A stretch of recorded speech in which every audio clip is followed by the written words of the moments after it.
Born in 1888 in New Zealand.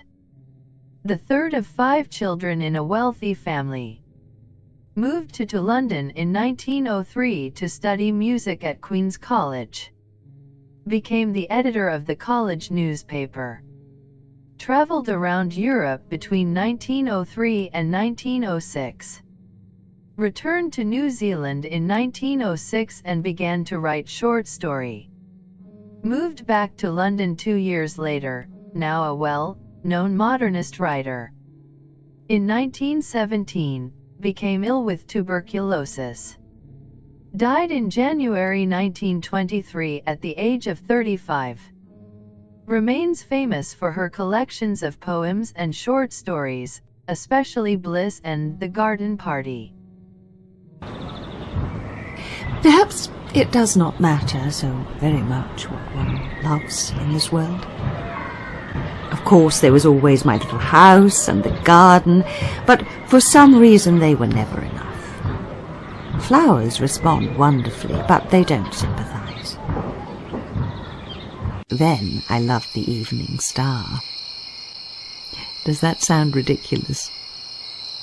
I used to go into the backyard after sunset and wait for it until it shone above the dark gum tree.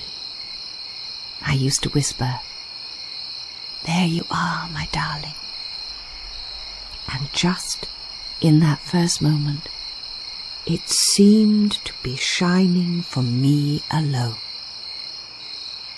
It seemed to understand this something which is like longing, and yet it is not longing, or regret. It is more like regret.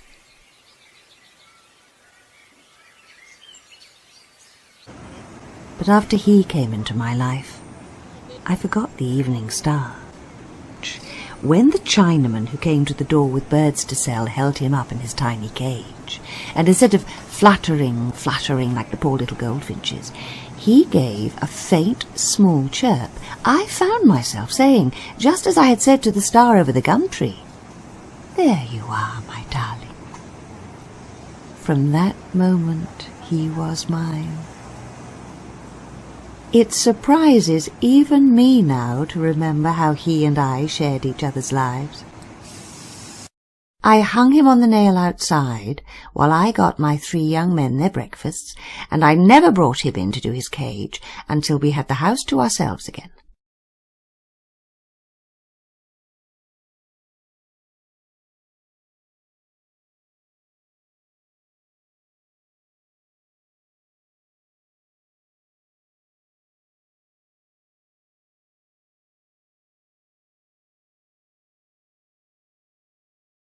Then, when the washing up was done, it was quite a little entertainment.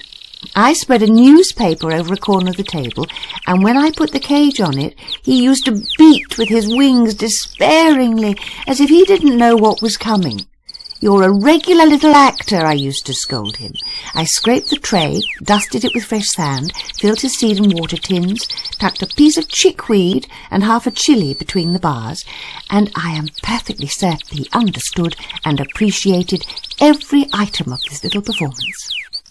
When I'd finished the house in the afternoon and changed my blouse and brought my sewing onto the veranda here, he used to hop, hop, hop from one perch to the other, tap against the bars as if to attract my attention, sip a little water, just as a professional singer might, and then break into a song so exquisite that I had to put my needle down to listen to him.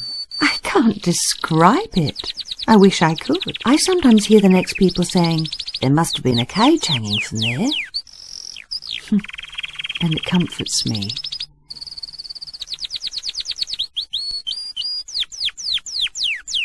You cannot imagine how wonderfully he sang. It was not like the singing of other canaries, and that isn't just my fancy.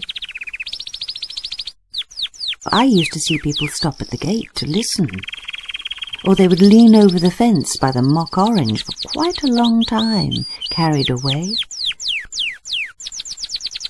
Company, you see. That was what he was. Perfect company. If you have lived alone, you will realize how precious that is. People have the idea that birds are heartless, cold little creatures, not like dogs or cats. My washerwoman used to say every Monday when she wondered why I didn't keep a nice fox terrier, "There's no comfort missing a canary." Untrue. Dreadfully untrue. I remember one night I had a very awful dream. Dreams can be terribly cruel. Even after I'd woken up, I could not get over it. So I put on my dressing gown and came down to the kitchen for a glass of water. It was a winter night and raining hard. I suppose I was half asleep still, but through the kitchen window that hadn't a blind, it seemed to me the dark was staring in, spying. And then there came a little "sweet, sweet." His cage was on the table and the cloth had slipped, so that a chink of light shone through. "Sweet, sweet," said the darling little fellow again, softly, as much as to say, "I'm here, missus, I'm here." That was so beautifully comforting that I nearly cried. And now he's gone. When I found him lying on his back with his eye dim and his claws wrung, when I realized that never again should I hear my darling sing, something seemed to die in me. My breast felt hollow, as if it was his cage. I shall get over it, of course.